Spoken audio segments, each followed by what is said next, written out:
Hello everyone, it's Shane Kanto, your Wasteland reviewer, and I'm here to review Ralph Breaks the Internet, sequel to Wreck-It Ralph from Disney Animation, and this was a fun time, and this was crazy. This is a crazy movie, and goes in so many crazy directions, and this film is about Wreck-It Ralph, and his friend Vanellope, and Vanellope's game, Sugar Rush, breaks, so they go into the internet to buy a part, and boy, does this take a very interesting commentary on the internet and does so many things.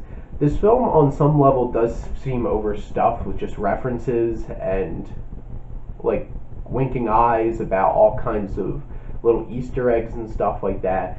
And at points that can get distracting. But overall, Johnston and Rich Moore, who are the directors of this film, balance the story very well, and it feels like there's a natural progression of the story and doesn't feel like too much that things are just there to be there for particular reasons, except for maybe the Disney section. But it was great because there was a bunch of fun stuff in it. But overall, the pacing's great. This movie zips around, but it doesn't feel like it has kid pacing. It doesn't gloss over emotionally impactful moments. It takes them in, it really lets you process them. And it doesn't like flip things on end to emotionally change characters or make emotional decisions like that. Film takes its time and really allows things to settle in and progress. And in terms of how this film hits emotionally, it does. There's some very powerful moments throughout this film, and Disney's great about elevating their animated films from just being fluffy and soft. This film really hits the nail on the head when it comes to this is how Disney balances adult themes and fun for kids, because the big theme of this film is for friendships and like potentially abusive relationships and clinginess and neediness, and this film really like throws that in the forefront and trying to show you in a mature way how to really have a friendship with somebody. And I was shocked that this film really went there. And this film goes places, and that's one of the best things about the writing of this film is this story is not predictable. You don't see exactly where this is going to go, and it doesn't have a traditional, oh, evil villain kind of thing. It deals with positives and negatives of its own characters, and those are the antagonists of this film, are the bad features of its own heroes and stuff like that, and how it deals with that. And I feel like that's a really mature way of dealing with stuff in a film, and especially for a kid's film. And they do that so wonderfully in this film. I do think that this film is so full with characters. Some of them are just like cliches and stereotypes, and some of the characters from the first film were a little wasted, like Fix-It Felix and Calhoun are like barely in the film. But they do have some nice introductions, like Shank, who's played by Gal Gadot. I think she's a nice addition to this film, but this film basically centers around Ralph and Vanellope, John C. Reilly and Sarah Silverman, who both do great jobs with these characters and bringing them back to life and really selling this film emotionally.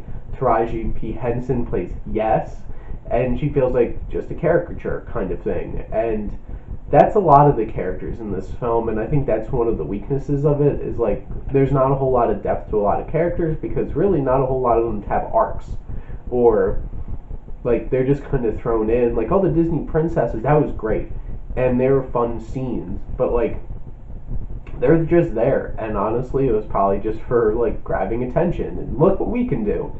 But all the different kinds of things that this deals with in terms of the internet celebrity, comment sections. Oh my god, there's a scene in this film dealing with comment sections that's ridiculous. Like, and just all the stuff that this has a commentary on, like search bars and pop-up ads and like the dark web and dealing with viruses and like viral videos.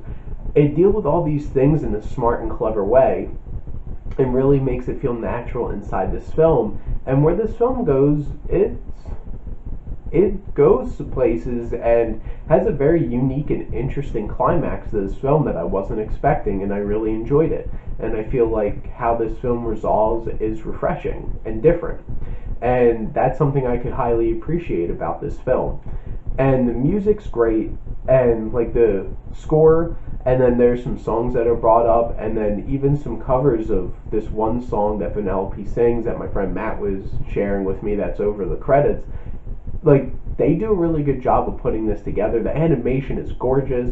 This film seems like such a lively, just crazy world that you get to be absorbed into. It does the Emoji Movie way better than the Emoji Movie did, and capturing all these different kinds of apps and stuff like that. This film is a great time. Is it Disney's best? No. There are some flaws in it that I could point out, but the thing is, I really loved it. I had a great time, and I would highly recommend this to basically anybody. Kids will have a fun time. Adults will really appreciate the themes and like the internet commentary, because it's like, we know that, we deal with that on a daily basis. Coming from a YouTuber who's making videos and dealing with viral videos and stuff like that. But I really recommend this. Go check out Ralph Breaks the Internet. Great time. Love the film. And thank you as always for supporting your Wasteland reviewer.